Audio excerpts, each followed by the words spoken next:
Recording in progress. Halo, bener ya? Terdengar, Kak.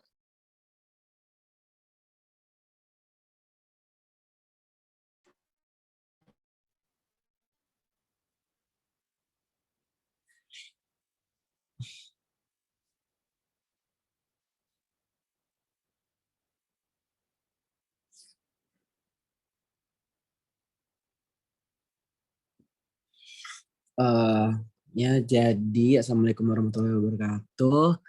Aku Abi, 1331748.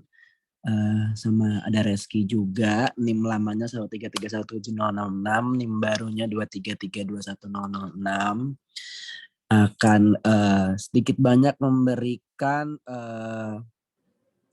tutor nih buat teman-teman FT 2019 ya.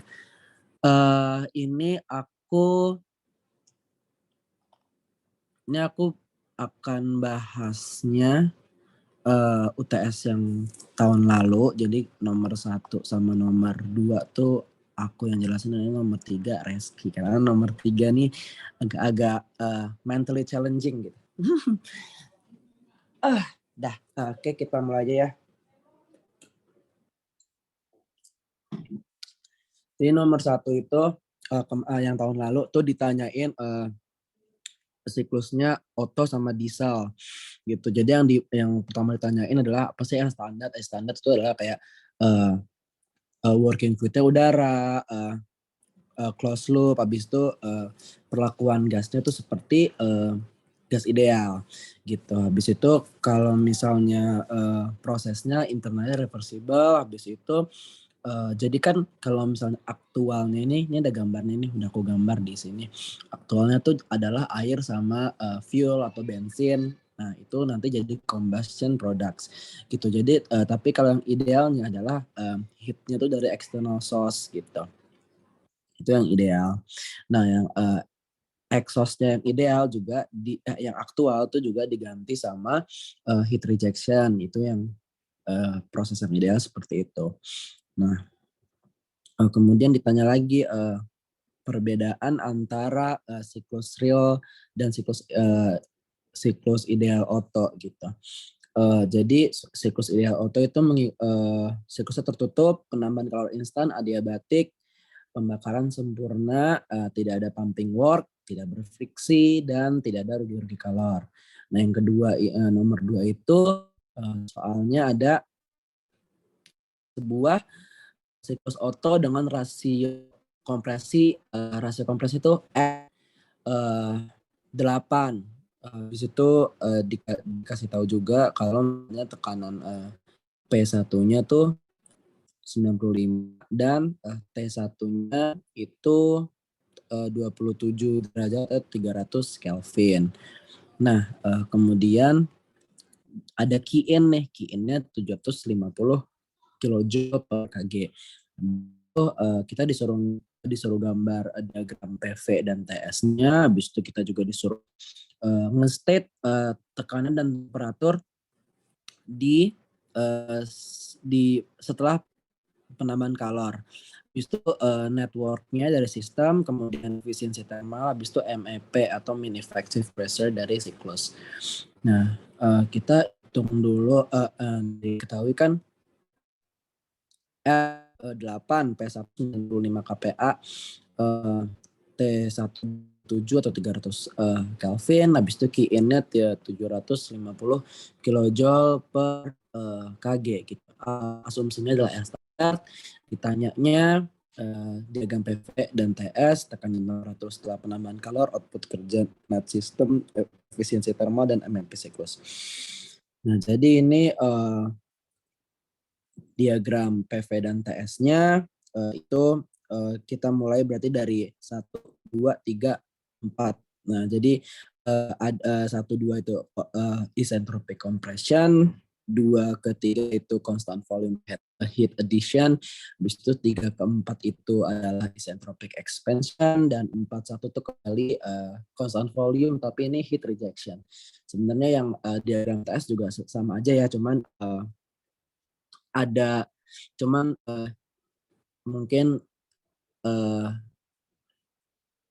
jalannya aja beda, cuman sebenarnya prosesnya sama gitu. Jadi untuk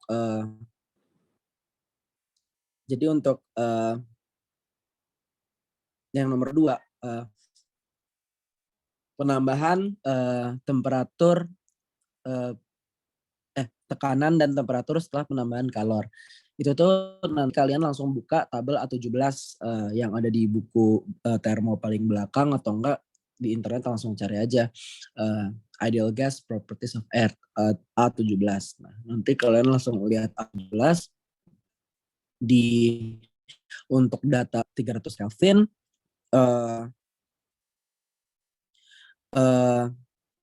nanti kan kalau waktu data-datanya. Habis itu kalau misalnya untuk yang soal oto, ini biasanya yang digunain tuh U sama VR. VR tuh relative volume. Nah, kalau segini dulu teman-teman mungkin ada yang masih bingung nggak tentang kayak tabel atau kayak dan segala macam.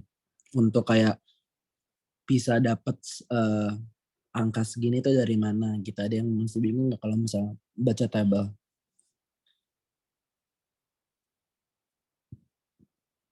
Halo?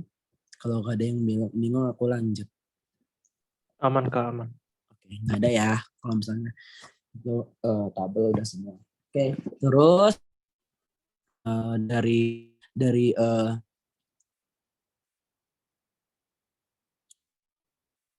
ini ketemu nih, kita punya data VR1621 sama U12114. Nah, habis itu kita pakai rumus yang ini, yang VR2 dibagi VR1 sama dengan V2 bagi VR1 sama dengan 1/R. Nanti kita ketemu VR2-nya, nanti ketemu tuh VR2-nya 77,6. Nanti lihat tabel lagi kalian, ada enggak si 77,65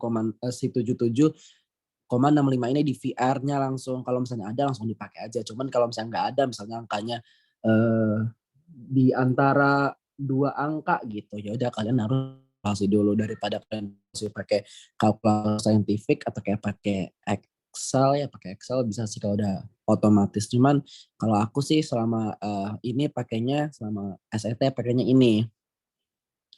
Karena itu kayak langsung enter gitu. Nah, habis itu setelah interpolasi kita dapat nih T2-nya itu 673.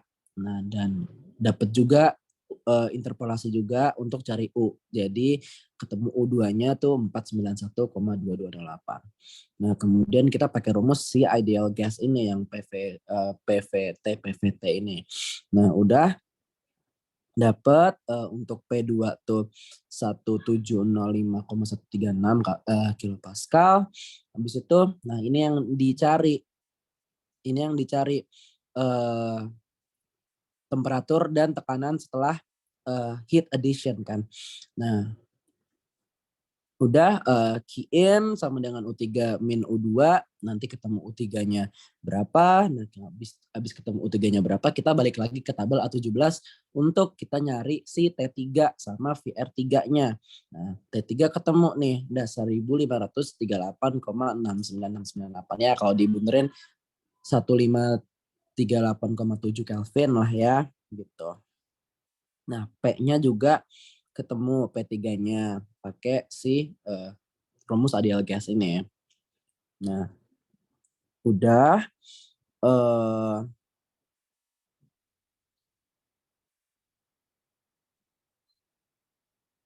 iya, nanti ini akan kasih kok habis ini guys. Nah, udah habis itu kita setelah dapat nih kita temperatur dan tekanan setelah penambahan kalor tuh dapat ya 1538 kan sama 3898,03 kilopascal gitu. Habis itu kita lanjut ke output kerja sistem. Nah, kita perlu data juga nih, kenapa tadi kan kita ngambil data si VR3 ini ya. Kenapa kita ngambil itu?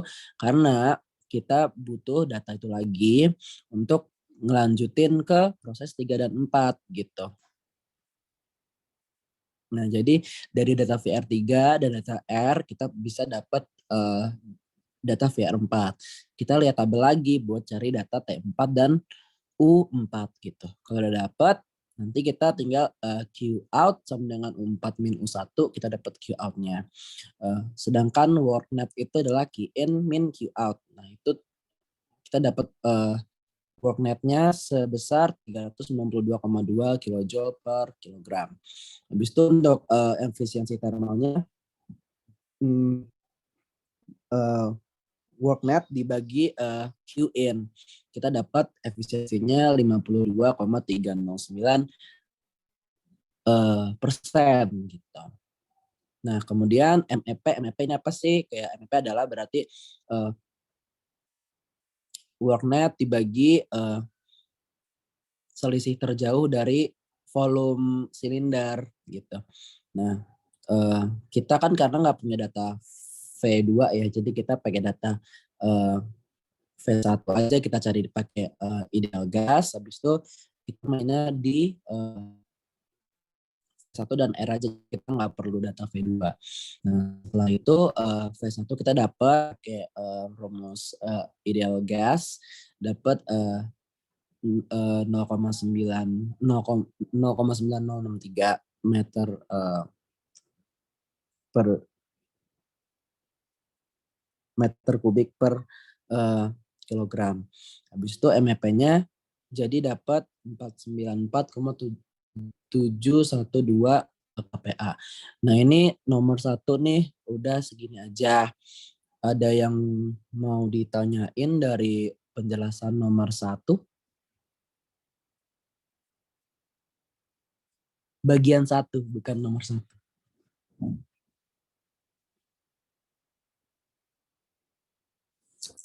Halo? Kak, maaf mau nanya. Ya. Yang bagian T3 tadi bisa di-scroll ke atas sebentar nggak, Kak? Ya.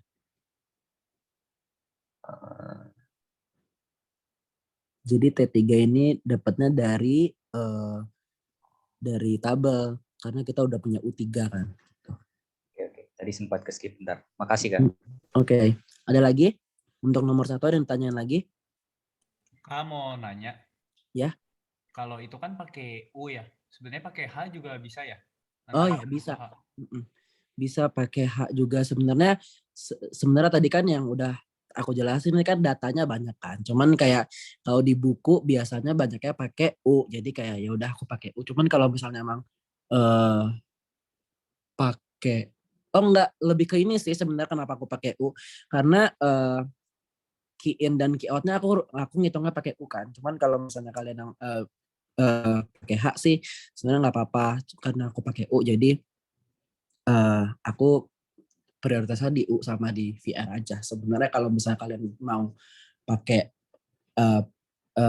data-data lain juga nggak apa-apa. Yang penting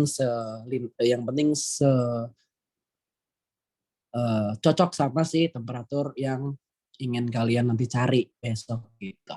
Ada lagi yang mau tanya? Oke, makasih Kak. Ya. Untuk nomor 1.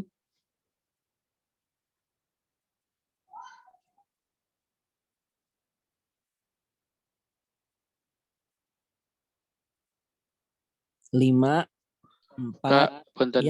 ya. Aku tuh ngitung Q-in-nya pakai ini Kak, yang kan DU sama dengan CVDT ya Kak.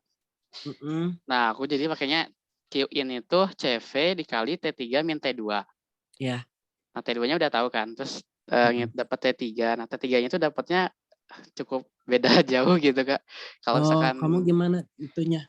Jadi aku pakai yang tadi yang Q-in sama dengan CV T3 min T2. Jadi T3-nya dapatnya tuh sekitar 1733,78 Kelvin. Jadi bedanya cukup signifikan gitu kalau misalkan dengan cara interpolasi. Kalau ini kan interpolasi ya. Nah kalau aku cara analitik gitu jadi beda banget.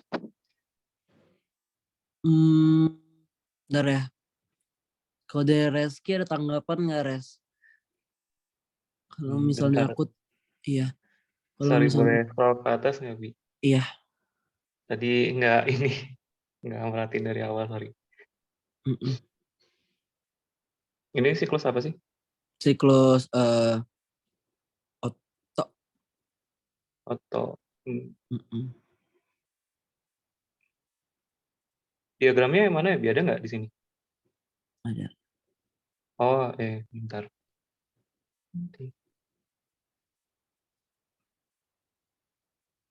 Tadi dia ngitung ini ya, CV T3 min T2 gitu. Iya Kak, betul. Bentar.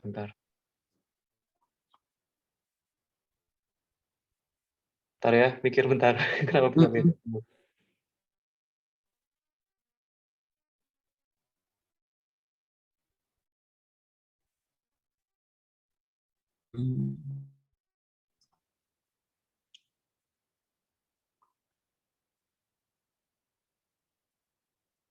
Berarti kamu pakai CV yang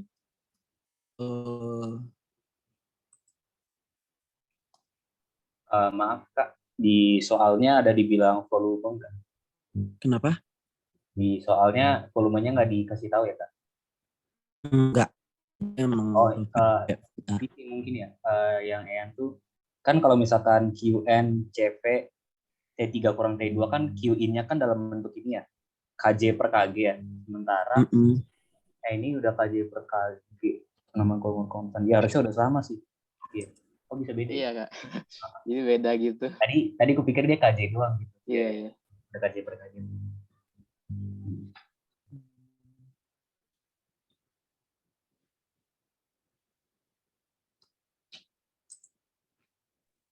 Kalau tadi yang hitung pakai CV itu CV yang di titik mana yang dipakai?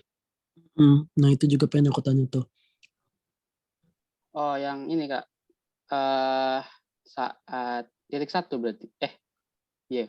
Coba scroll ke bawah. CV di titik 1. Saat 300 Kelvin Kak. Saat 300 Kelvin. Tapi QIN-nya kan dari 2 ke 3 ya? Mestinya pakai CV di titik 2. Oke Kak. Iya, jadi kalau misalnya buat yang pakai CV itu kalau kondisi kalau sama bukan yang ini kan berubah-berubah stepnya, cuman kalau misalnya kamu tuh nanti ngitung Q pakai CV gitu, misalnya kamu udah punya steady state misalnya di 300, kamu tahu nih di 300 Kelvin tuh nanti CV-nya 0,718, nah kamu baru bisa tuh pakai yang CV delta H yaitu delta T itu gitu. Nah, Ya oke Kak. Makasih Kak. ya. Ada lagi yang mau ditanyain? Jadi amannya pakai tabel aja ya gitu. Kalau pakai tabel tuh interpolasi walaupun muter otak banget ya enggak ya bikin mata jereng, cuman kayak insya Allah lah lebih benar gitu. Ada lagi?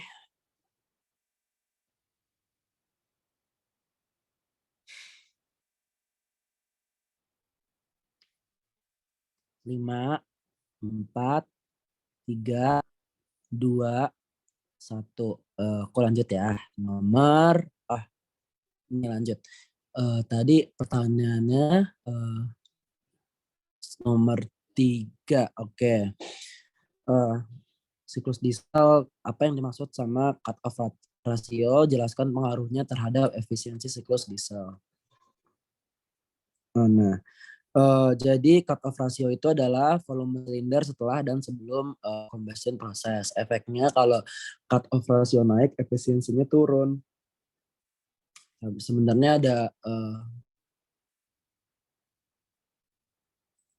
Kalau misalnya di buku kalian bisa ngecek kenapanya. Aku nggak nulis kenapanya sih, cuman kalian bisa ngecek di buku tuh. Wait.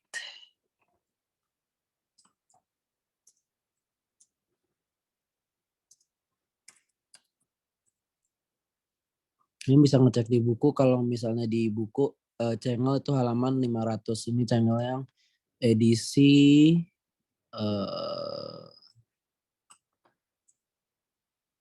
8. Nah, sambil bahas diesel ya, jadi ini diagram PV dan TS-nya untuk siklus diesel. Beda ya sama siklus Otto, kayak mungkin dibilang kebalikannya juga enggak juga sih, cuman ya pokoknya siklus yang berbeda gitu ya. Nah, ini ada soal satu, maaf kalau pakai imperial, tapi yang penting konsepnya aja.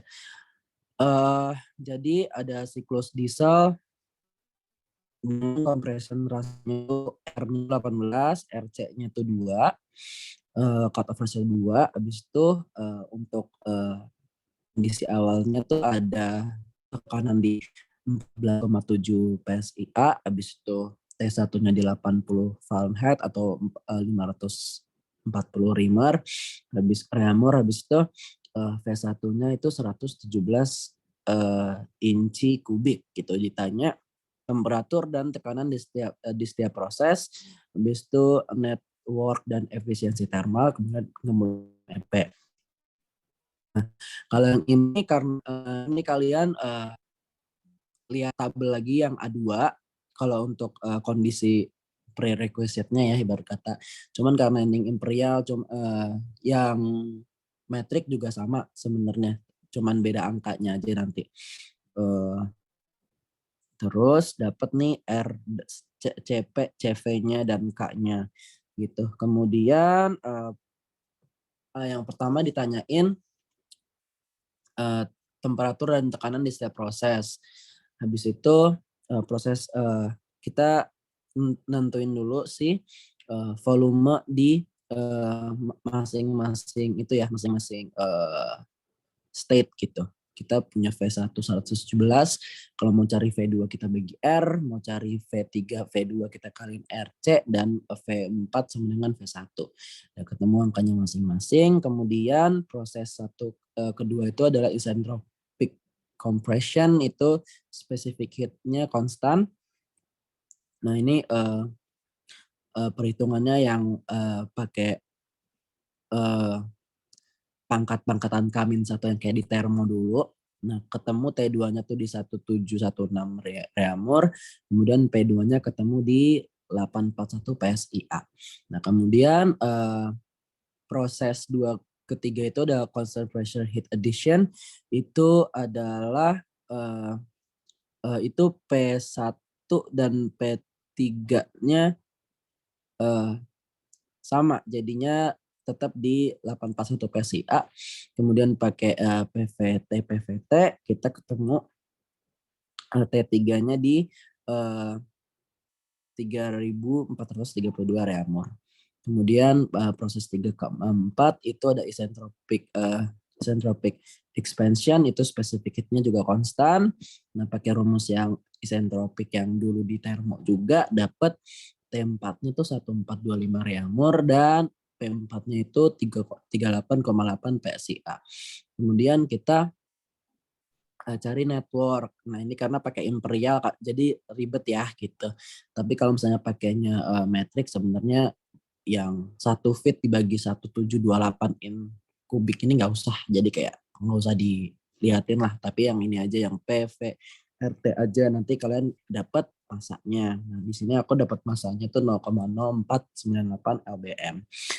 Kemudian heat addition prosesnya M delta H sama dengan MCP delta T. Nah, itu dapat 2,051 BTU.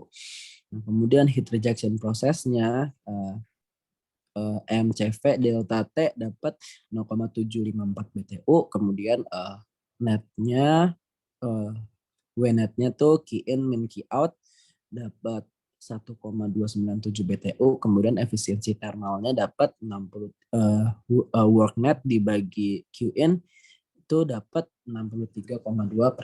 Habis itu MEP sama kayak yang siklus Otto tadi, di mana MEP itu sama dengan work net dibagi selisih dari volume maksimum dan volume minimum ya, ketemu di 100 PSIA. Habis itu ada nomor 2. Nah kalau yang diesel ada yang mau ditanyain kayak apa bedanya sama Otto gitu-gitu, atau udah cukup kalau diesel?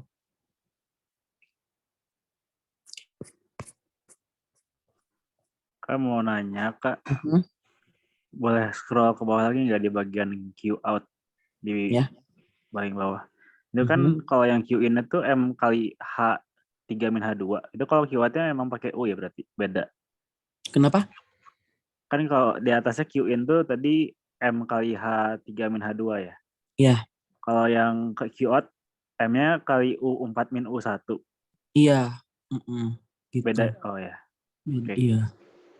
Oke, terima kasih. Ada lagi yang mau tanyain?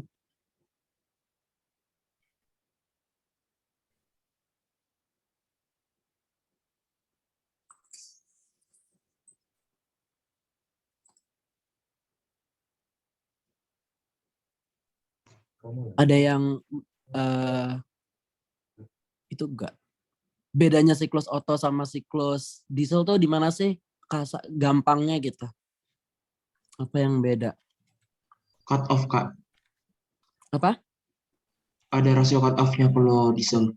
Iya, 1. 2, sebenarnya yang penting dari grafiknya tuh langsung ketahuan beda gitu, apa yang beda kalau misalnya siklus Otto sama siklus diesel.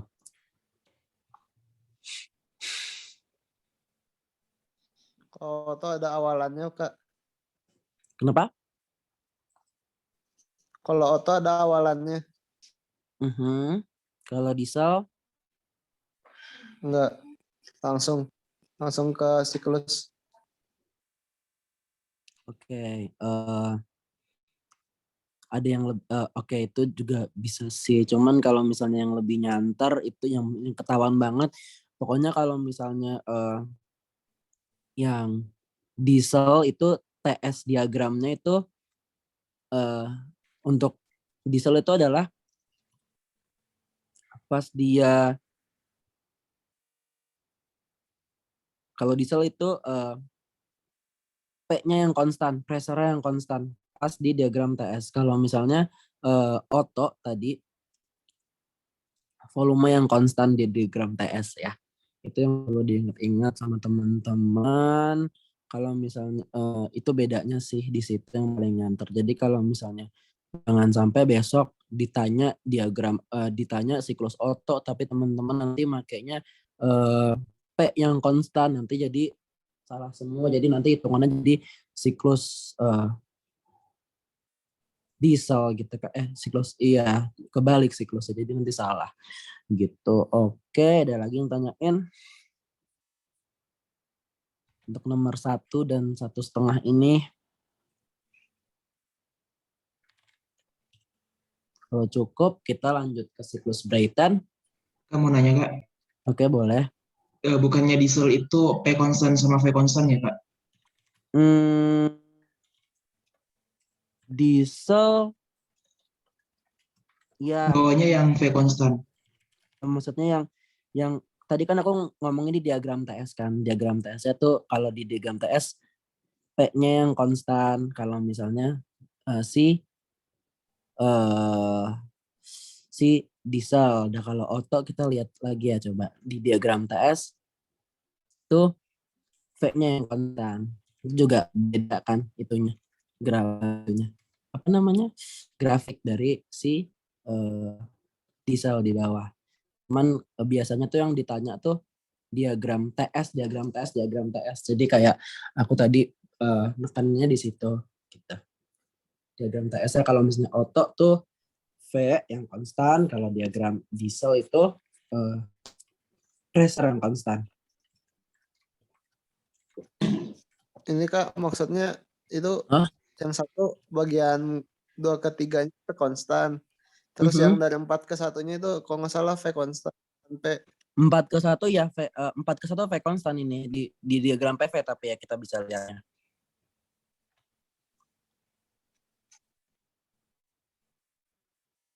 Maksudnya di buku Mm-mm. tuh Kak, diagram Ya. TS, kalau buat yang diesel itu dari 4 ke 1 prosesnya V-nya yang konstan. Diagram TS untuk diesel. Iya. Itu dari 4 ke 1 harusnya V konstan bukan P. Kalau di buku sih gitu. Gitu ya. Oh, iya, aku salah.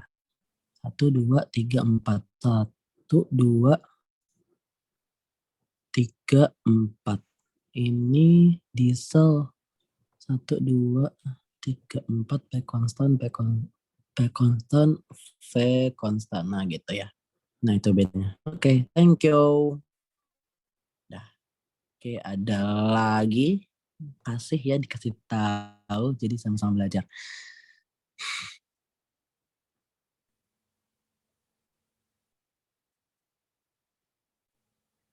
Oke. Ada lagi. Ada lagi. Kalau nggak ada lagi, kita lanjut ke Brighton. Ada lagi nggak? 5, 4, 3, 2, 1. Oke, nggak ada ya. Kita lanjut ke Brighton. Nah, kita punya siklus Brighton yang akan ngomongin tentang turbin gitu ya, dan pembangkit listrik gitu. Kita punya siklus Brighton dengan si T-nya tuh 0 atau 273K, P1-nya 100 kPa, dan pressure tertingginya itu ada di T3 yaitu 1500. Dan si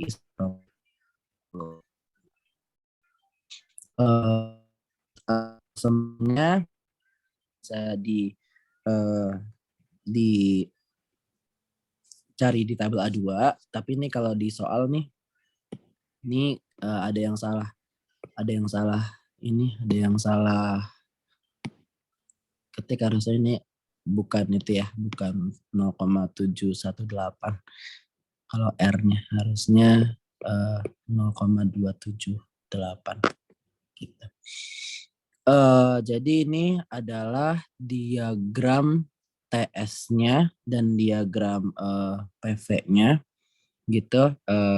Jadi kita punya W kompresor, W turbin, Q in, Q out.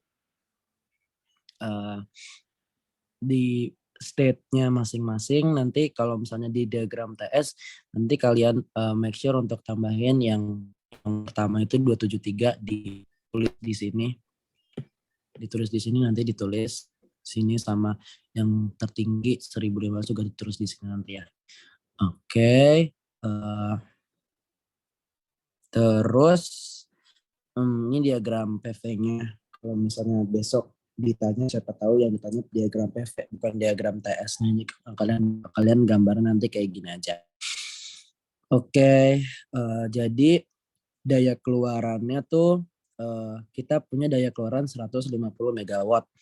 Habis itu ditanya nih debit yang debit udara yang masuk ke kompresor berapa dalam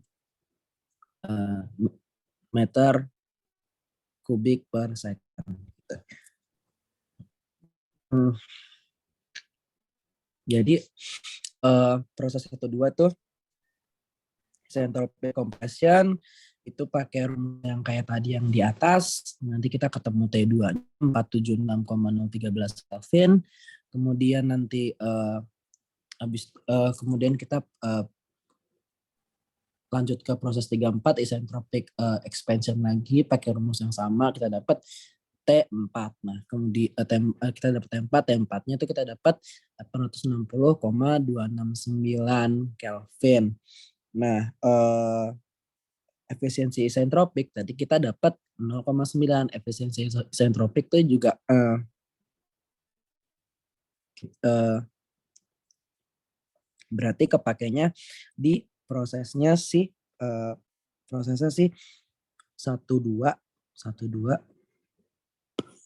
sama 3 4 tuh ya. Nah, jadi itu untuk dipakai di efisiensi kompresor dan efisiensi turbin gitu. Nanti kita mesti nyari si T2A dan T4A. T2A sama T4A ini apa sih gitu kan. Jadi T2A sama si T4A ini adalah ini kondisi si aktual si temperaturnya tuh di mana gitu. Bukan yang kalau misalnya ideal kan kita udah punya data T2, cuman kita harus nyari data T2 yang aktualnya juga, kayak deviation gitulah, pergeseran dari si siklus Brayton ini. Gitu. Wait.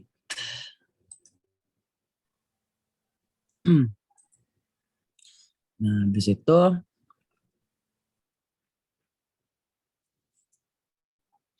kita dapat masing-masing T2-nya 498,57 K sama T4A-nya itu 924,24 Kelvin. Habis itu kita dua data yang aktual itu dipakai untuk nyari kerjanya. Nah, kerjanya itu CP T3 min 4A min CP min T2 min T1 ketemu 351,9405 kJ per kg gitu. Kemudian dapat dayanya daya M dibagi W gitu, dapat mass-nya tuh 426,208 kg. Habis itu ini density of air kan tadi, kalau nggak salah juga pakai standard assumption ya. Nah, karena pakai standard assumption itu jadi density air-nya di 1,2 kg per meter kubik gitu. Jadi kalian bagi sama sama density-nya nanti ketemu debit di 355,17 meter per second begitu. Habis itu untuk penambahan regenerator di siklus Brayton itu mengakibatkan efisiensi thermal siklus Brayton naik karena heat rejection yang dibuang ke lingkungan, yang tadinya dibuang ke lingkungan sekarang tuh dipakai untuk memanaskan udara yang akan masuk ke combustion chamber gitu. Jadi heat rejection-nya kepake lagi, jadi efisiensinya bisa naik gitu. Untuk nomor ini ada yang tanyain nomor siklus Brayton.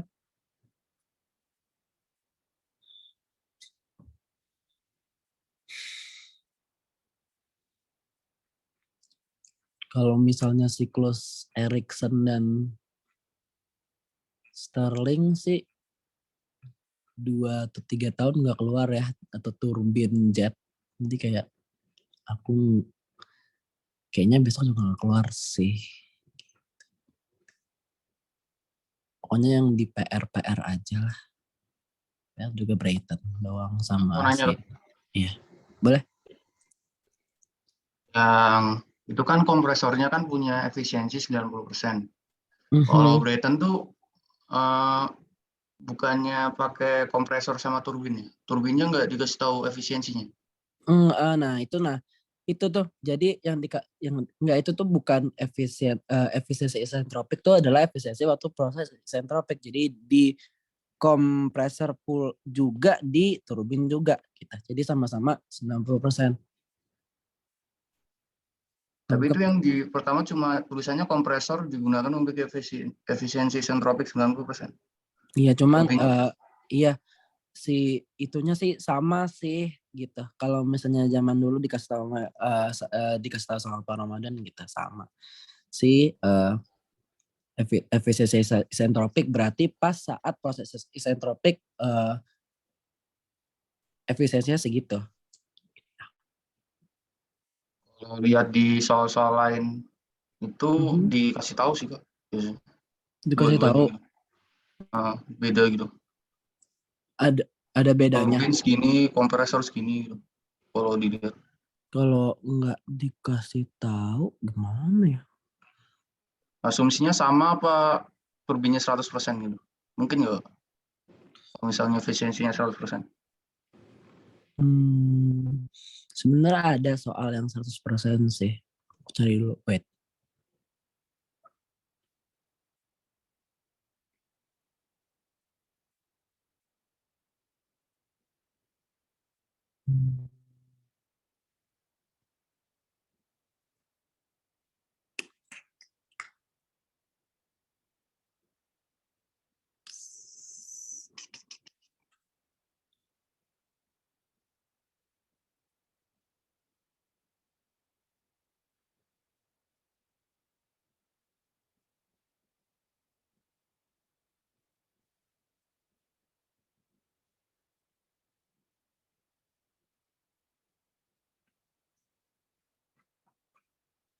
Soal eccentric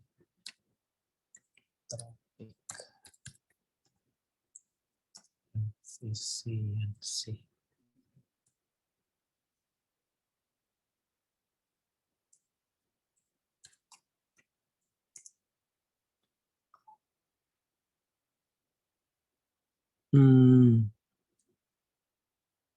Oke.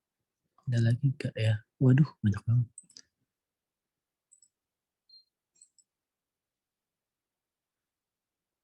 Oke.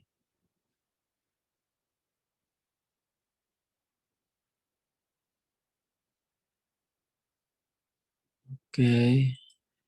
Terus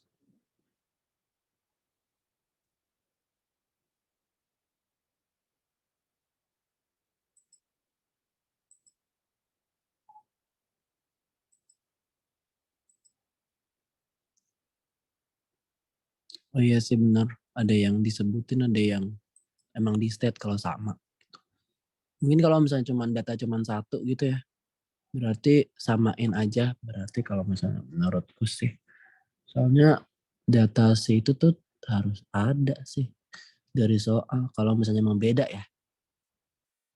Tapi soal-soal yang aku kerjain dari kemarin kayak sama sih itu.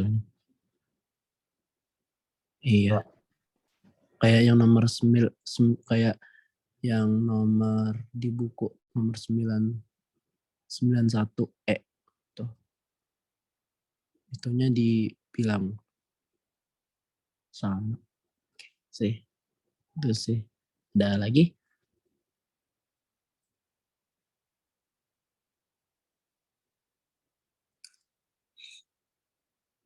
Atau kayak mau lanjut ke bagian Reski dulu nih nomor 3 biar selesai dulu, nanti kalau masih tanya-tanya nanti sekalian kita. Oke. Hai Reski. Hai Bi, thank you udah di share screen.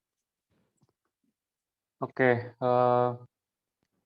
jadi yang nomor 3 ini ceritanya tentang siklus Rankine dengan regenerasi dan juga reheater. Nah, sebelum lanjut, aku mau nanya ke teman-teman nih. Ini di kelas banyak dibahas atau enggak? Atau lebih tepatnya malam ini perlu ke materi dulu sebelum bahas ini atau langsung aja?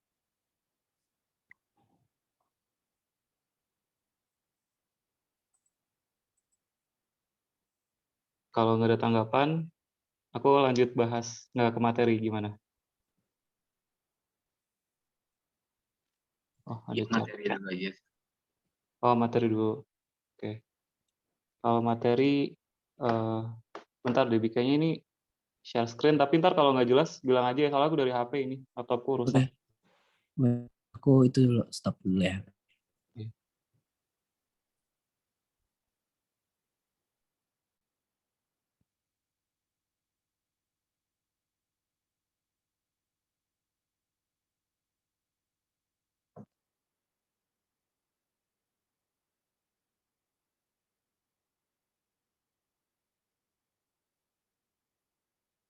Bentar, harus atur izin dulu. Tunggu.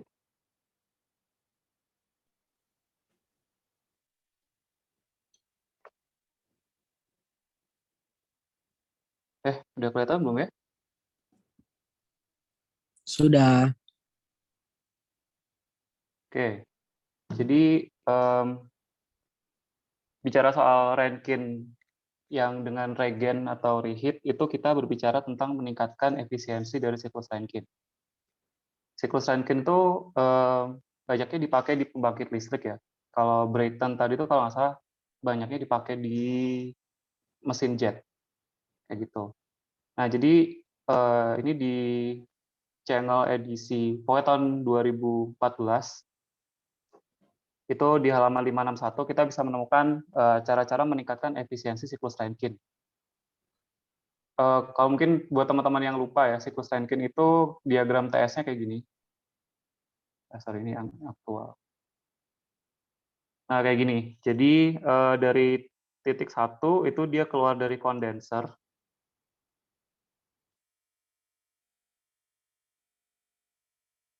Mas ada ribet.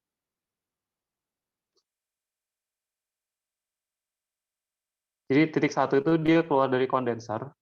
Terus titik 2, di titik 2 itu dia setelah dipompa, jadi naik dikit. Tapi kalau teman-teman baca di bukunya, dari titik 1 ke titik 2 itu sebenarnya nggak terlalu gede gitu. Apa ya? Kalau bukunya bilang sih exaggerated, greatly exaggerated. Jadi bisa dibilang titik 1 sama titik 2 itu hampir berhimpitan.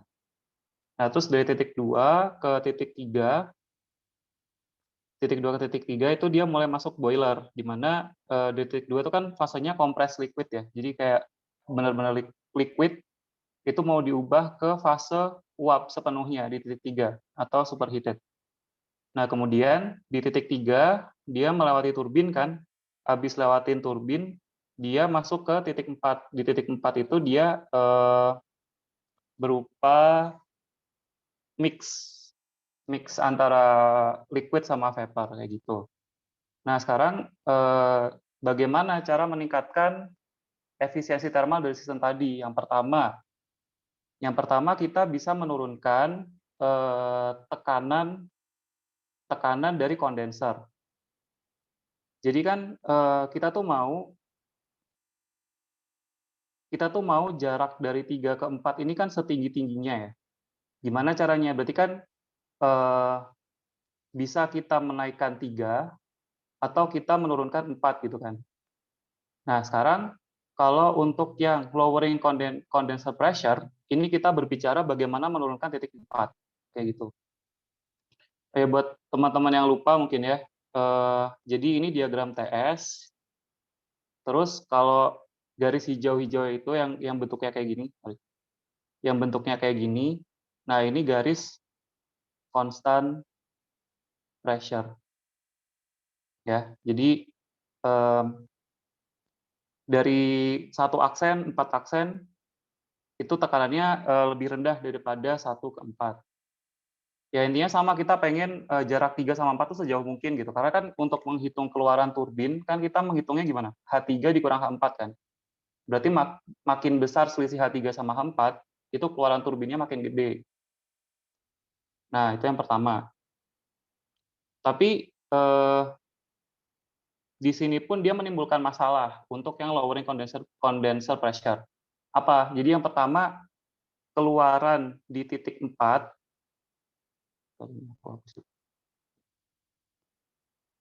jadi keluaran di titik 4 itu kan dia lebih banyak campurannya ya antara liquid sama vapor.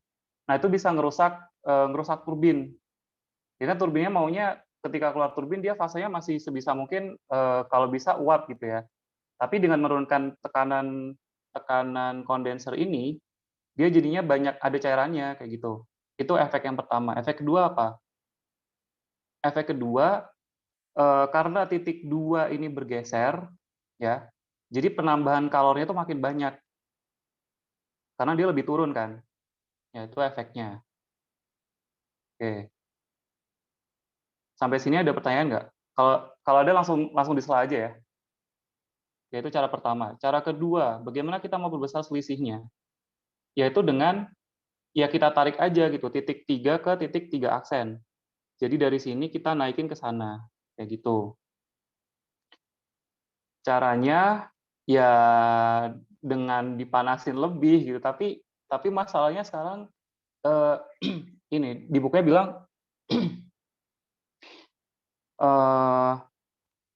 jadi itu tuh ada batasan kekuatan furnace-nya gitu loh. Jadi kalau misalnya kita tambahin panas terus-menerus, furnace-nya itu bisa jadi nggak kuat gitu.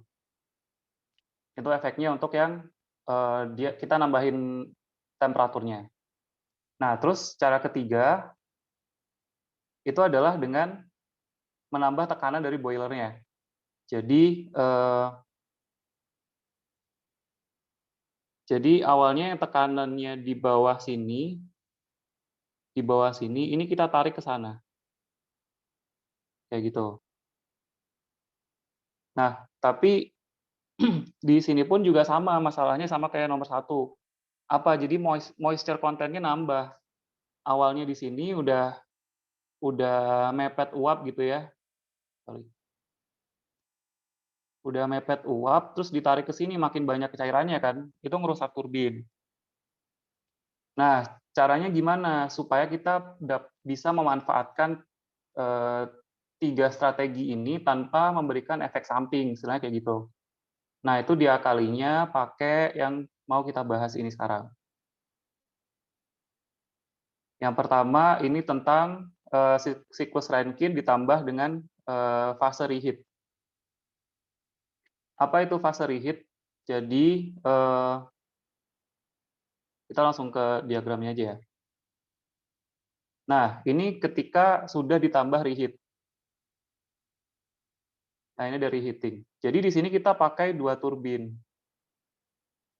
Yang turbin 1 itu ada high pressure, yang satunya low pressure. Kayak yang kita lihat di sebelah kiri ini ya. Nah,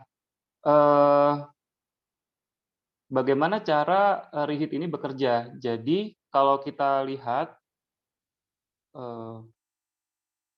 sorry ini rada membingungkan. Nah, kalau dilihat habis keluar dari boiler dari sini, dia kan naik ke sini nih, masuk ke turbin yang high pressure, 1. Masuk turbin high pressure, tapi keluaran dari turbin ini, dia nggak langsung masuk kondenser, dia masuk lagi ke boiler, dipanasin lagi gitu. Habis dipanasin, dia dipakai buat muter turbin yang low pressure. Nah, baru keluaran dari turbin low pressure ini masuk ke kondenser. Nah, dengan begitu apa yang bisa kita dapat? Jadi jarak antara 5 sama 6 ini jadi lebih tinggi, tapi moisture content-nya nggak nambah gitu. Dia tetap di titik 6, nggak ketarik ke sini gitu. Nah, sampai sini ada yang bingung nggak tentang konsep reheat? Jadi kalau reheat dia ada 2 turbin di sini. Ada yang high pressure sama low pressure. Gimana? Ada yang tanyain? Kalau enggak, sekarang kita bahas lebih ke diagramnya.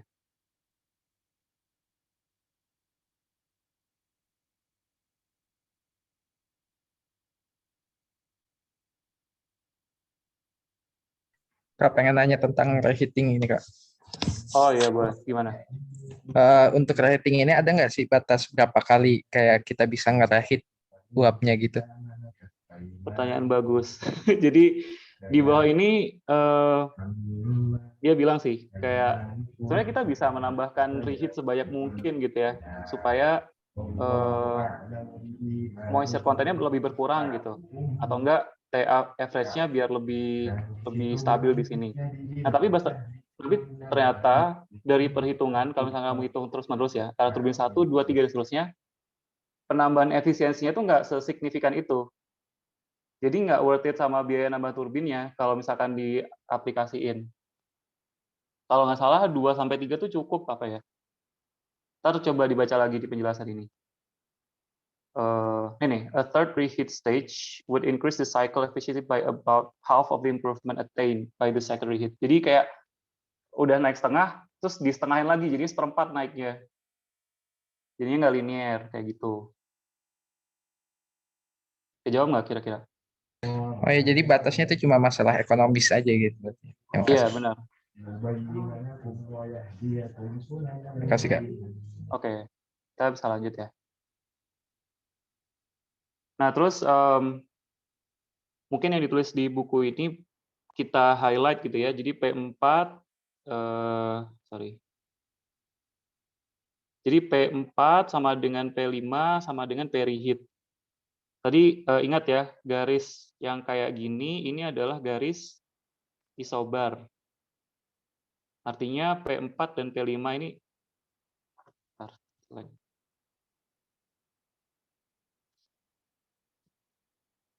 kan yang kayak gini ini isobar.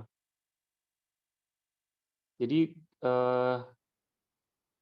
garis ini adalah tekanannya sama. Begitupun yang ini. Ya, paling itu sih yang harus dicermati kalau mau baca grafik TS. Nah, itu untuk yang reheat. Jadi kita pakai 2 turbin. Sekarang ada nih cara meningkatkan efisiensi lagi dengan namanya regeneratif. Oke. Jadi kalau di regeneratif bedanya gini.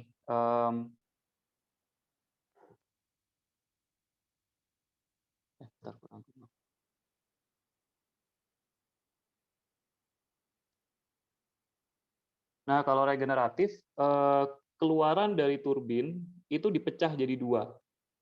Satu ngalir ke feed water heater, satu lagi langsung ngalir ke kondenser. Dengan yang ngalir ke FWH itu namanya fraksinya Y, yang satu lagi pasti 1 kurang Y kan ya. Nah, tujuannya apa sih dipecah kayak gini? Jadi, kita kan tadi mau menurunkan jarak 5 sama 7 itu sebesar mungkin kan. Tapi di sisi lain, ketika kita menarik turun 7, itu kan artinya kita narik titik 2 kan. Nah, kita perlu menambah kalor untuk memanaskan air, sehingga dia bisa nyampe titik sini. Coba yang kalau dari sini dia langsung naik, gimana caranya coba? Lewat sini kan, susah gitu naiknya. Nah, oleh karena itu, dia ditambah sama FWH. FWH ini tujuannya memanaskan air dari kondenser sebelum dipanaskan lebih lanjut oleh boiler. Kayak gitu. Kalau kita lihat di grafik TS-nya di sini, jadi kan satu nih keluaran kondenser nih, satu keluaran kondenser. Terus dari 2, nah 2 ketiga ini adalah proses pemanasan oleh FWH. Jadi dia dinaikin dulu. Nah, keluar dari FWH, dia dipompa lagi kan, dipompa lagi di titik 4 baru dinaikin sama boiler kayak gitu.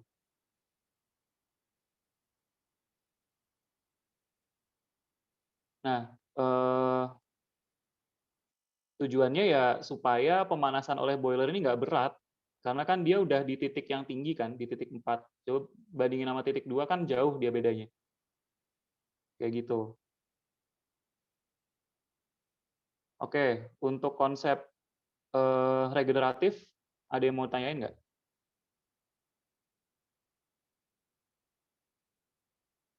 Ini bagian. Kalau yang tadi reheating.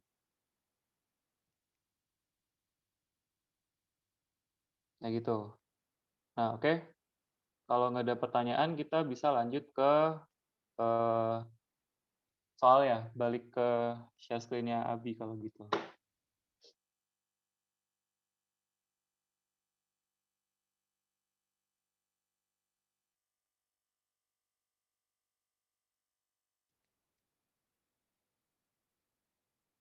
Nah, di nomor 3 ini soal tes tahun lalu. Sebenarnya agak kaget juga sih, soalnya sekompleks ini.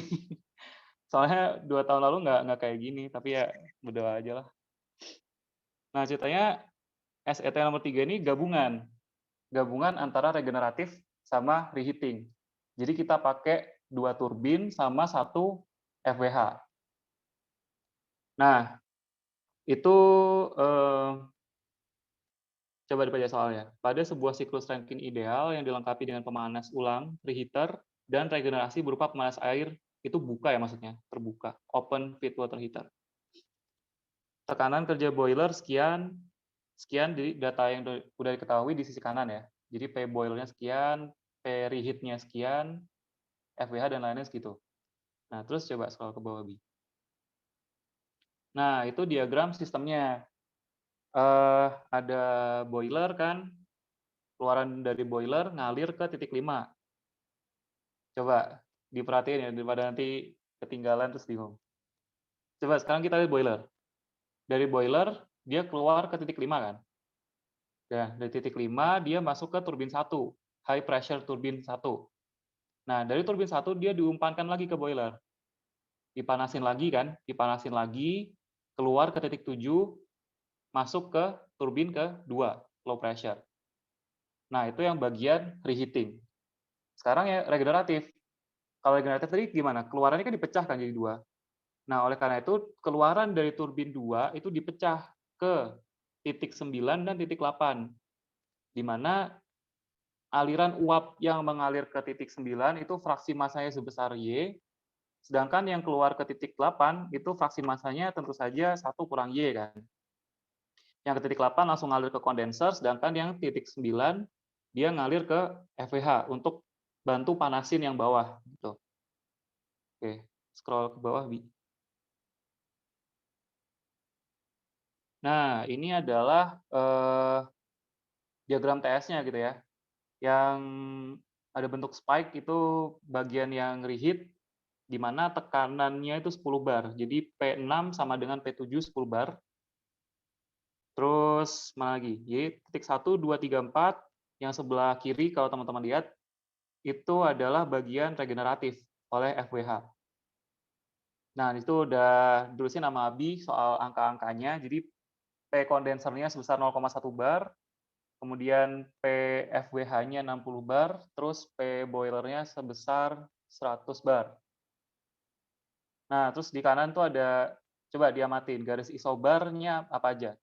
Titik 2, 3, 9 itu tekanannya sama, titik 4 sama 5 tekanan sama titik 6 dan 7 tekanannya sama. Oke, ke bawah.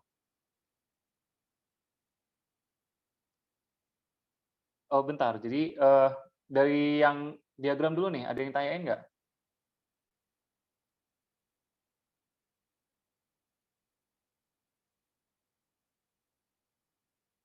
Kalau nggak ada, oke, ke bawah Bi. Kamu nanya, Oh iya, boleh. itu diagramnya kan heaternya kan 10 bar tuh. Nah, terus di bagian yang regeneration-nya itu 60 bar. Itu gimana tuh, Kak? Maksudnya lebih tinggian reheater apa? Yang generation-nya daripada regeneration daripada ininya, reheater-nya. Tapi di diagram lebih tinggian ini.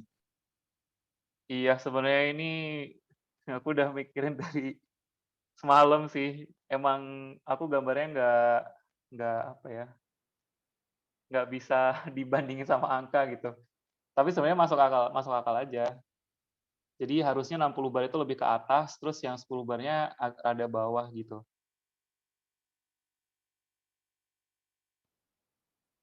Gitu. Atau kalau misalnya dilihat dari slope-nya kan juga masuk akal sebenarnya ya. Kalau slope-nya 67 itu sangat curam, berarti kan kalau diterusin ke bawah, garis mendatarnya kan di bawah 60, ya nggak? Kebayang nggak? Makin bingung. Iya, Kak. Nah, iya. Jadi dilihat kemiringannya aja. 6 sama 7 kalau diterusin ke bawah, pasti motongnya di bawah 60. Oh iya, Kak, ngerti. Ah, ya, oke. Oke, lanjut Bi ke bawah. Nah, di soal yang B itu disuruh nentuin parameter tiap titik. Bingung ya, ada 9 titik gitu, gimana cara nentuinnya? Paling gampang sebenarnya dibikin tabel. Jadi teman-teman bisa tracing kira-kira parameter mana yang belum diketahui di titik mana gitu. Nah, ini udah ada tabel titik 1 sampai 9. di mana yang tintanya warna hitam, ya, tintanya warna hitam itu diketahui di soal. Jadi tekanannya semuanya diketahui di soal. Terus yang biru, warna biru, itu teman-teman dapatnya dari tabel. Kalau yang warna merah, itu dari perhitungan. Nah, bagaimana cara menentukan parameter-parameternya, itu dilihat state-nya juga, yang di sebelah kanan sendiri tuh. Ada saturated liquid, compressed liquid, ada superheated, ada mix. Nah, itu ngebantu teman-teman buat milih tabel A4, A5, A6, atau A7. Gitu. Nah, terus buat yang mungkin nanti suatu saat teman-teman bingung ini. Ini cuma diketahui tekanannya, gimana cara ngecek tabelnya. Coba sekarang lihat di contoh deh, nomor 2 tuh, yang S. Jadi pasti ada bagian yang sama gitu, S2 sama dengan S1. Walaupun garis S1 garis 1 sama 2 tadi kan aku bilang apa? 1 sama 2 itu kan greatly exaggerated kan. Mestinya nggak sebesar itu nyimpangnya. Jadi S-nya itu bisa disamain. Jadi S2 sama dengan S1 kayak gitu. Itu yang pertama. Coba lihat lagi tuh di titik 6 di bagian S-nya kan S5 sama dengan S6 kan? Karena coba scroll ke atas sedikit. Nah, itu kan 5 sama 6 itu kan dia turun vertikal aja gitu. Ada lagi mana tuh? Di titik 8, bagian T-nya. T1 sama dengan T8, ya karena dia segaris lurus kan. Terus S-nya juga S8 sama dengan S7, karena dia turunnya vertikal. Intinya kalau misalkan teman-teman menjumpai titik yang diketahui cuma satu parameter, biasanya ada kesamaan parameter sama titik lain, jadi coba dicari-cari aja ya. Kayak gitu. Nah, terus udahlah yang warna biru tuh teman-teman bisa dapat dari tabel. Interpolasi mungkin, tapi ada juga yang langsung comot gitu. Nah, sekarang yang merah gimana cara nyarinya? Nah, biasanya yang PR banget tuh yang compressed liquid. Atau enggak, boleh deh kita ke mixed paper dulu yang H8. Jadi, kalau di tabel kan biasanya kita tahu ini ya, apa HF, terus HG, terus kalau S-nya SF sama SG kan, di mana F sama G itu kan titiknya di ujung-ujung kurva, ya nggak? Nah, sekarang yang titik 8 ini nggak di ujung, di tengah-tengah gitu. Dia bentuknya mix. Ya udah samain aja gitu. H8 dikurangin HF8 per HFG. HFG itu kan artinya HG dikurangi HF ya. Terus disamain aja S8 dikurangin SF8 per SFG. Terus ketemu deh H8 di situ. Nah, sekarang yang ngitung lagi mana? Yang H2 ya, H2. Nah, H2 itu kita dapatnya dari ngitung dari kerja pompanya. Kerja pompa itu kan dia bisa dihitung pakai dua cara. Yang pertama, P1 kalikan P2 min P1 atau H2 min H1. Nah, kita bisa pakai itu untuk nyari H2. Nah, ini di sini bisa dilihat kalkulasinya ya. Jadi pertama kita cek dulu volume spesifik 1 berapa, P2 min P1, terus abis itu kita bisa cari H2-nya kayak gitu. Oke, untuk nyari parameter semua titik, ada yang tanyain nggak?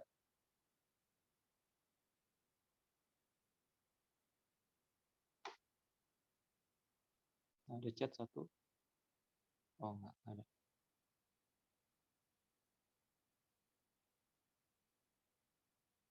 Oke, kalau nggak ada, kita lanjut ya.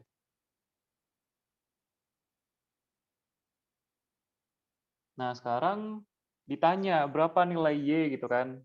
Sebenarnya definisi Y itu kan Y sama dengan massa 9 dibagi sama massa total kan.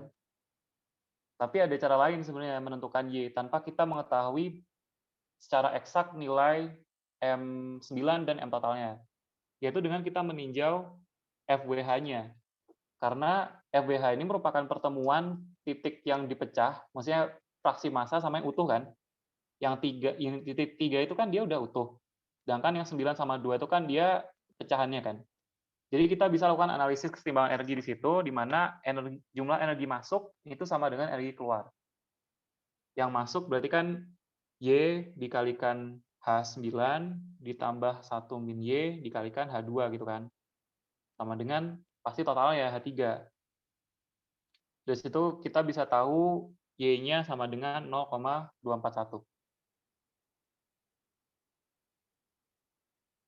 Oke, sekarang yang terakhir ini efisiensi termal. Efisiensi termal kan kita hitungnya 1 dikurang key out dikurang key in kan. Nah, tapi sekarang kita harus menentukan kalornya keluar dari mana, masuk dari mana. Nah, untuk yang key out kan dia cuma punya satu cara buat keluar ya dari kondenser. Berarti ya jumlah kalori yang keluar adalah 1 dikurang Y dikalikan H8 min H1. Jadi jangan lupa 1 kurang Y-nya, karena kan dia masanya nggak semuanya ya yang ngeluarin kalor, kan sisanya dibuat manasin ulang. Jadinya itu 1 min Y dikalikan selisih entalpinya. Jadi ketemu 1754,82. Nah, sekarang yang key in. Key in kalornya masuk dari mana aja? Yang pertama kan dia masuk dari boiler kan. Masuk dari boiler H5-H4 ditambah ada kalor masuk lagi, diulang kan dari boilernya. Karena dia pakai proses reheating. Nih, namanya juga reheat kan, berarti ada kalor masuk lagi di situ. Jadi yang pertama itu H5-H4 itu kalor dari boiler, ditambah H7-H6 itu adalah kalor untuk reheatnya. Jadi ketemu key in-nya sebesar 272,55 kJ per kilogram. Nah, maka efisiensinya bisa dihitung 1 dikurangi key out per key in, dapatnya 36,7%. Seperti itu. Oke, udah selesai yang nomor terakhir.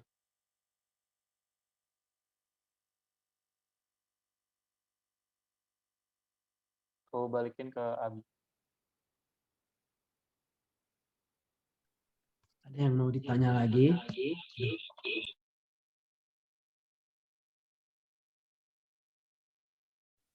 Mau nanya Kak? Tentang UTS ini atau kayak yang nomor 3 ini di beberapa titik. Yang nomor 3 yang tadi. Kenapa? Mau nanya yang nomor 3 Kak. Wait.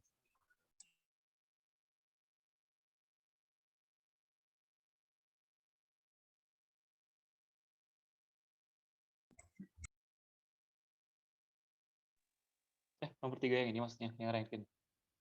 Iya Kak. Oh iya, kenapa? Yang tadi di bagian nomor 3 yang ini sama yang nomor 3-nya yang fraksi massa uap. Tadi itu ada apa yang nomor 2 ya, pokoknya yang V, yang VP2 dikurang P1. Yang nyari H2 ya kayaknya. Oh, yang ini, yang pompa. Ya. Nah, itu V-nya pakai V yang mana, Kak? P1. V1 tuh berarti Coba V. V ketika dia habis keluar dari kondenser banget. Oh, itu tuh masih ini ya, masih saturated. Ya, masih saturated. Gampang nyarinya. Oke. Makasih, Kak. Yuk. Kamu nanya Kak. Yang kan ini gua juga. yang apa? Yang sebelah kanan kubah itu kan ini ya apa? Superheated. Kalau yang sebelah kirinya apa Kak? Kalau yang di luar. Compressed liquid. Oh, oke. Makasih Kak. Oke.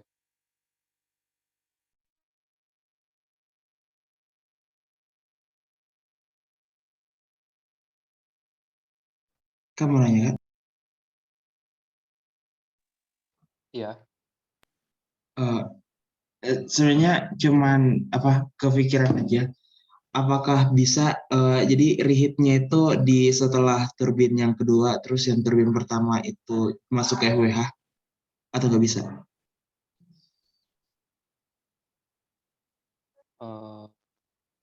Jadi dari 5 itu ngalirnya ke 3 gitu ya? Maaf, bukan nggak. Maksudnya jadinya jadi sebelum masuk apa gimana ya cara bilangnya?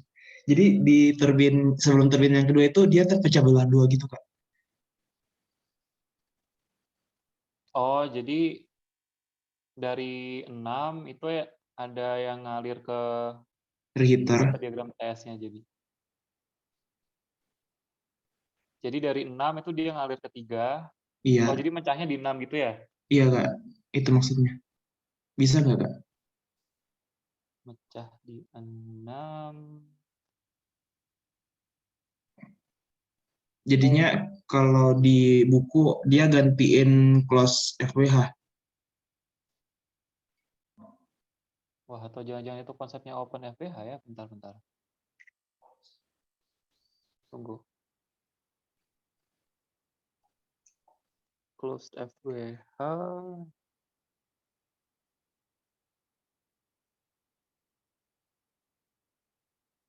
Tunggu ya.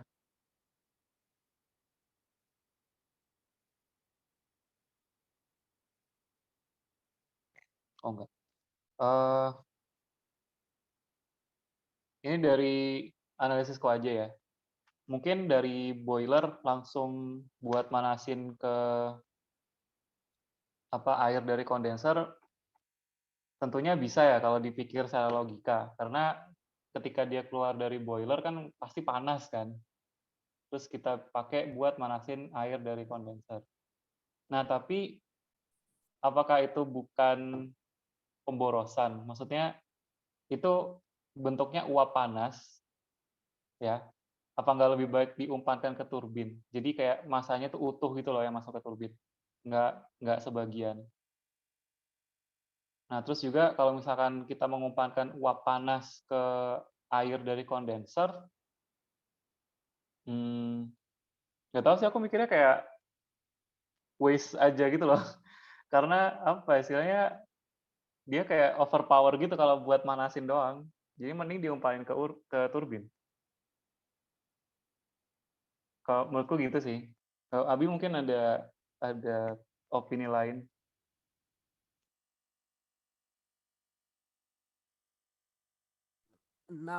Tadi 6 ya. 6 tadi yang nanya aku tadi nggak lihat nama karena share screen. Kepengennya kira-kira ditaruh di mana? Halo. Jadi Kedengeran ini nggak Bi, suara? Oke. dengeran. Iya. Jadi maksudnya tuh jalur yang nomor 7 itu tuh dia mecah. Jadi 7 langsung masuk ke FWH. 7 langsung masuk ke FWH. Jadi ada yang masuk ke turbin 2, ada yang masuk ke FWH. Terus jalur 9 dihilangin gitu maksudnya. Oh, jalur 9 dihilangin. Ya, terus ya kalau misalnya gitu sih, ya ini logika aku aja. Terus kayak kalau misalnya gitu, si turbin 2-nya buat apa?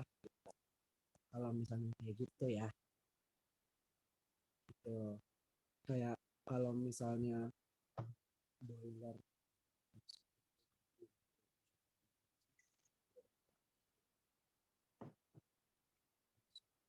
Halo, Bi, hilang suaranya. Iya. Oh. Halo, ada gak? Oh, udah. Iya, dah. Turbin 2, jalur 9 dihilangin, 7 dipecah 2.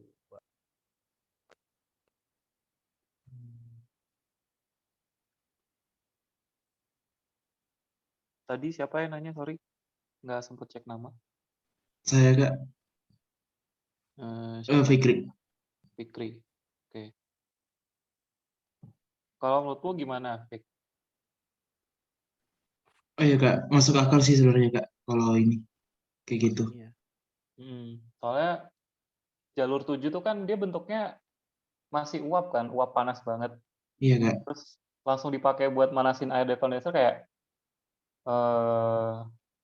berlebihan gitu, lebay. Mending diumpanin semua aja ke turbinnya buat kerja turbinnya maksimal gitu. Iya Kak.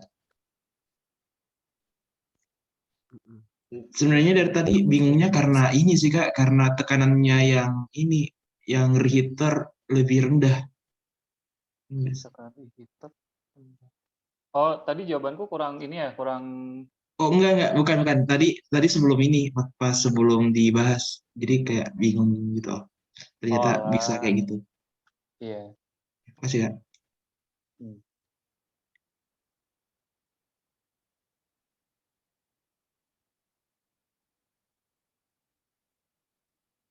Ada Ada pertanyaan lagi lain? yang mau nanya?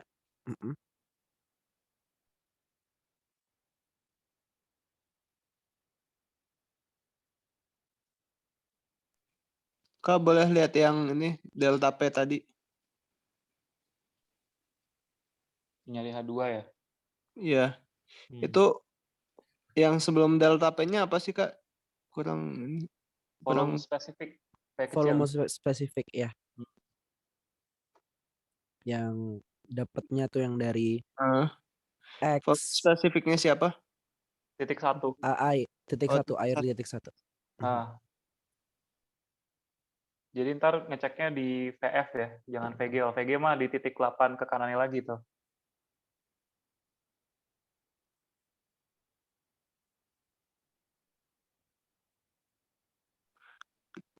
Alasan pakai titik 1 kenapa Kak? Pakai V-nya. Iya. Karena kita meninjau kerjanya dari mulainya dia kan. Kan dia mompa dari titik 1 ke titik 2. Jadinya pakai V1.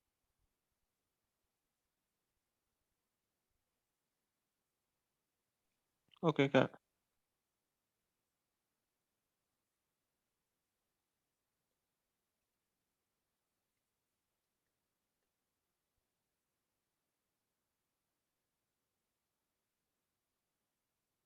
Ada lagi pertanyaan?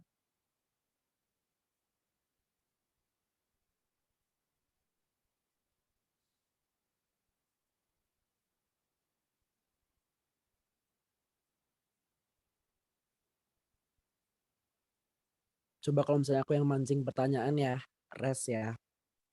Boleh. Seandainya ya, misal nih, kan tadi kan pakai pump 1 mau nyari H2. Kalau mau nyari H4 Kak, gimana? Bisa nggak pakai work pump 2 begitu? Pump 2.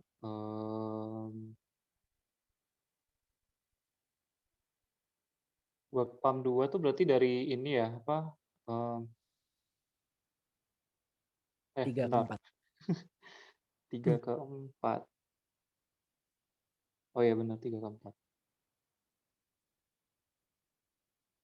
Nah, kalau nyari work pump 2, oh ya pertanyaan bagus tuh kalau misalkan ditanya kan. Soalnya ada tuh di buku channel yang apa disuruh cari W pump totalnya.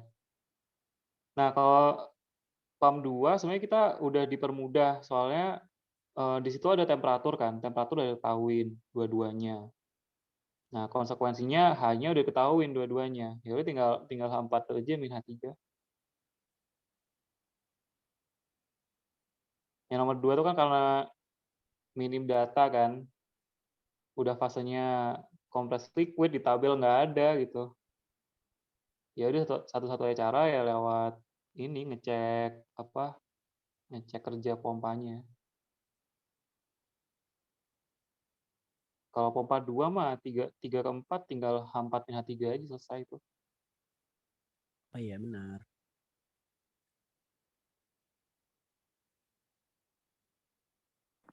Kak, izin konfirmasi. Berarti kalau ngitung work-nya pompa itu sebentar, pompa akhir kurang awal ya? Iya, volume spesifik dikali sama pressure drop-nya aja. Kalau turbin kebalikannya awal kurang akhir. Kalau turbin iya, yang masuk kan H yang tinggi dikurang H keluarannya.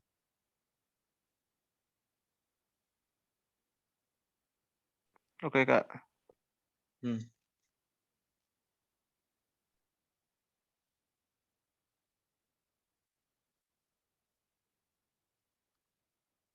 mau tanya ke teman-teman kalau misalnya yang awal-awal yang siklus Otto, Diesel, Brayton itu secara materi udah kayak oke, atau yang bermasalah nih secara materi cuman yang regenerative Rankine cycle ini, atau kayak yang vapor gas vapor tuh apalagi sih Res selain ini? Vapor kayak Carnot ya? Enggak. Carnot generalisasi semuanya kayak kalau nggak salah ya. Iya sih. Ya harusnya kalau misalnya udah soalnya udah ada Rankine harusnya bisa Carnot. Cuman kalau yang Diesel, Otto, dan kayak Brayton ada yang masih bermasalah nggak secara materi? Tanya aja nggak apa-apa langsung.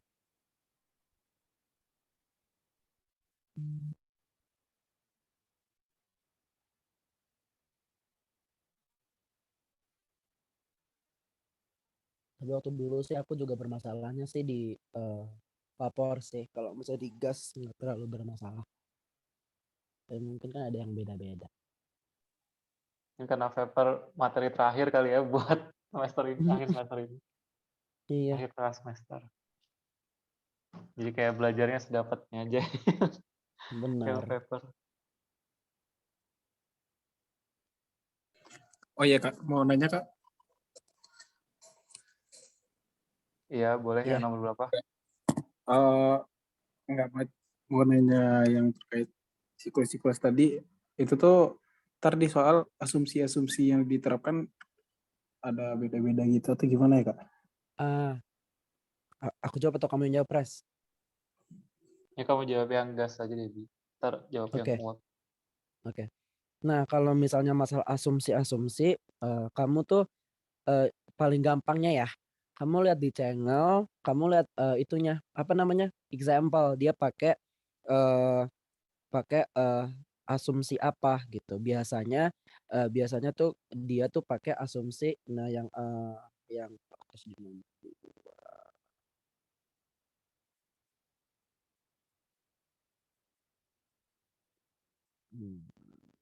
wait. Oh enggak, di yang ini deh, yang tinggal foto stop ya. Wait ya, ini di example. Sebentar. Bisa.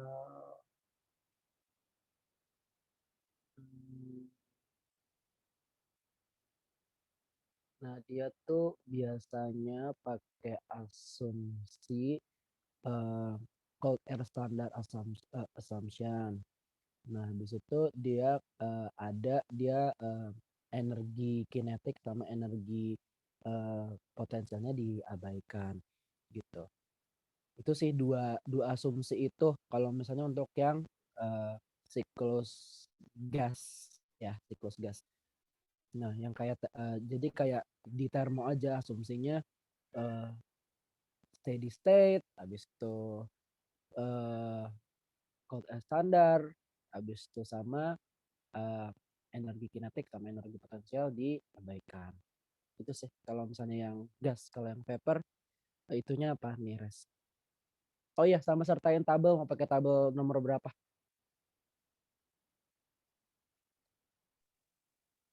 Kalau yang siklus vapor yang uap sebenarnya cuma dua sih. Satu, alirannya dia steady.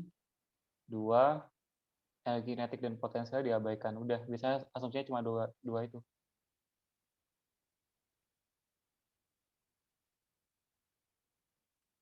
Iya.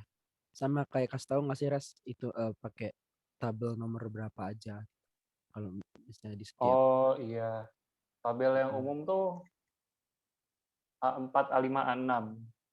A4, A5 kan buat ini apa, saturated liquid, saturated vapor, sama mix kan di antara keduanya. Kalau yang kalau A6 itu baru yang superheated. Kalau compressed liquid biasanya kita jarang pakai tabel, lebih sering ngitung sih. Kayak tadi yang nyari apa, W pompa itu kayak gitu. Sama satu sih ini sebenarnya lebih ke cara penulisan itu ya, cara penulisan rumus gitu. Kalau bisa nih, misal apa ya? Misal kayak gini nih. Ini kan aku nggak bener karena kayak ya udah buru-buru aja. Misal kayak 150 kali 10 pangkat 3 nih apa? Harusnya ditulis nih kilowatt atau apa gitu. Satuannya tuh selalu ditulis di sampingnya biar nanti nggak bingung. Itu sih kalau misalnya dari aku. Jadi selengkap mungkin aja nulisnya di nanti kertas ujian. Jangan cuma angka-angka doang. Tuh. Soalnya kadang bisa bikin bingung yang meriksa. Akan menganggap yang meriksa tuh kalau dulu kata dosen kalkulus yang meriksa kayak harusnya tinggal centang-centang aja.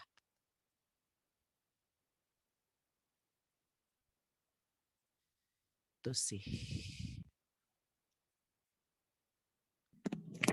Baik Kak, makasih Kak.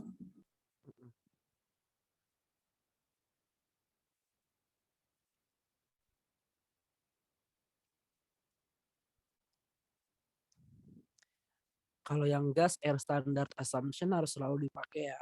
Soalnya kalau nggak pakai itu, kalau nggak pakai itu tuh nanti akan berubah semuanya. Misal kalau misalnya di temperatur 1500 tuh sebenarnya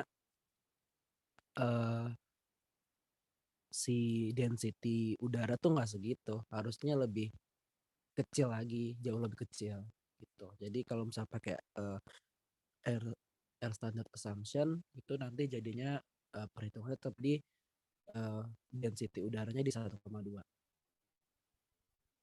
Tuh.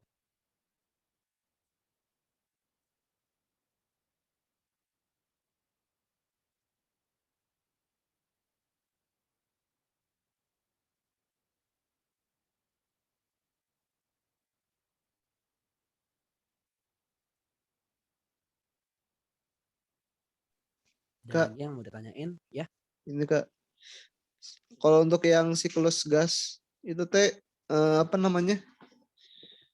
Eh, bakal sering yang dimaksud harus terus-terusan lihat tabel tuh gimana sih Kak? Kan tadi kalau yang di apa siklus uap kan ada 2 yang dihitung gitu. Kalau yang di gas nih gimana?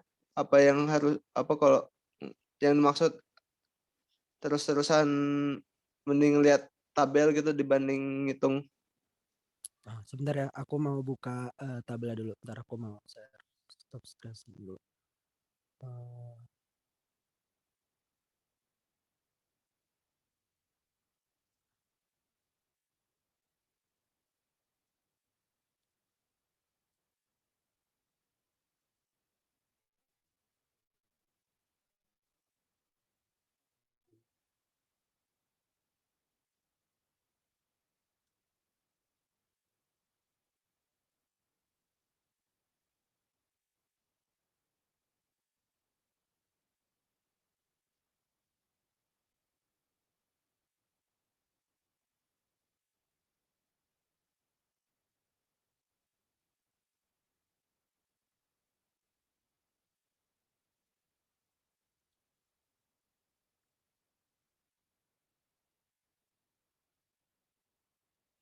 Nah, jadi kita buka tabel A17. A17.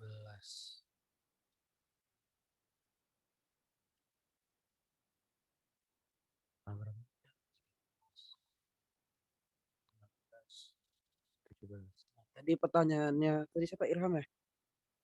Iya Kak. Ya.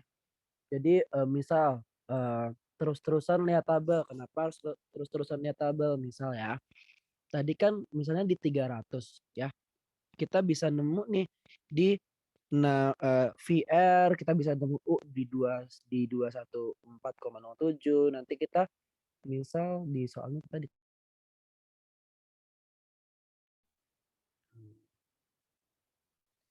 misal di soalnya ditanyain nomor satu aja berarti. Nomor satu soalnya pakai tabel banget. Oke. Nah, misal nih kita dapat si VR 2 tuh di 77,65. Nah, kita kenapa harus lihat tabel lagi? Karena kalau di sini 77,65 nih nggak ada nih kan. Jadi di antara si 670 Kelvin sama 680 Kelvin. Jadi kita harus apa namanya? Interpolasi gitu. Nah, kan karena kita juga cuman dapat VR kan di titik yang baru ini. Nah, tapi kita tuh tetap nanti kita juga butuh kita nemuin T-nya berapa, mungkin U-nya berapa gitu. Jadi kayak harus bolak-balik lagi. Oh, sih. Nah, ini juga misal udah dapet nih kan T2 sama T2 sama U2-nya sekian. Habis itu dari itu kita bisa dapat perhitungan untuk dapat P2 gitu. Nah, habis itu kita harus balik lagi ke tabel karena kita mau nyari data lain dari perhitungan. Kan kita dapat tabel tuh U2 ya. Kita punya data tuh 750 sama U2 doang dari perhitungan tadi 491,22 tadi. Nah, kita dapat nih data U3 dari perhitungan. Tapi dari data perhitungan itu kita perlu balik lagi ke tabel karena kita perlu ngelihat data, yaitu kita harus interpolasi lagi. Jadi ini yang harus diteliti sih sama teman-teman dari awal. Karena kalau dari awal udah salah satu, ke bawah salah semua gitu. Karena angkanya akan lain gitu sih. Gitu nih. Udah dapat nih T3 sama VR3 kita jadiin perhitungan ketemu P3. Habis itu perlu lagi nggak ya P3 ada kelanjutannya nggak ya? Nggak, yang dipakai adalah VR3-nya ya. VR3-nya dari data kita lanjutin buat perhitungan lagi. Perhitungan ngelihat data lagi di tabel baru dijadiin perhitungan lagi ya. Gitu-gitu aja sih sebenarnya termo tuh bikin termo SET tuh bikin jereng mata, cuman harus teliti. Itu sih yang dituntut adalah ketelitian teman-teman nanti gitu. Itu aja sih Irham. Oh, jadi karena beruntun jadi harus sering lihat tabel gitu ya? Benar. Oke, makasih Kak. Ya.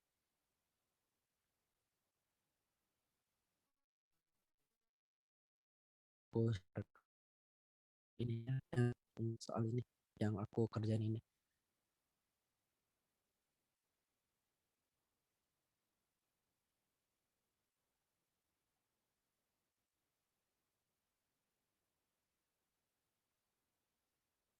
Ada lagi yang mau nanya tentang buat besok?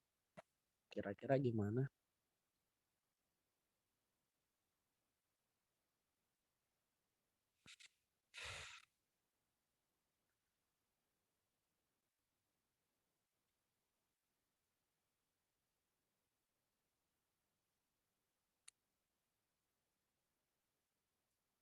Kalau misalnya udah nggak ada yang nanya, ya udah ini mungkin ntar lagi aku tutup. Nanti ini aku kasih. Tapi nanti kalau misalnya mau ada tanya-tanya apa, langsung WhatsApp, langsung line atau WhatsApp ke Reski atau ke aku aja ya. Gitu untuk kayak mungkin nanya-nanya yang lebih lanjut kalau misalnya ada kasus baru atau kasus lain. Itu aja kali ya Res. Halo? Iya boleh gitu aja Bi. Oke, ya udah. Ya udah ini mungkin aku tutup ya teman-teman. Makasih banyak udah hadir dan udah memperhatikan. Nanti ini habis ini akan aku kasih. Udah, makasih teman-teman. Makasih Reski. Assalamualaikum. Good luck ya buat besok. Dadah. Thank you Kak.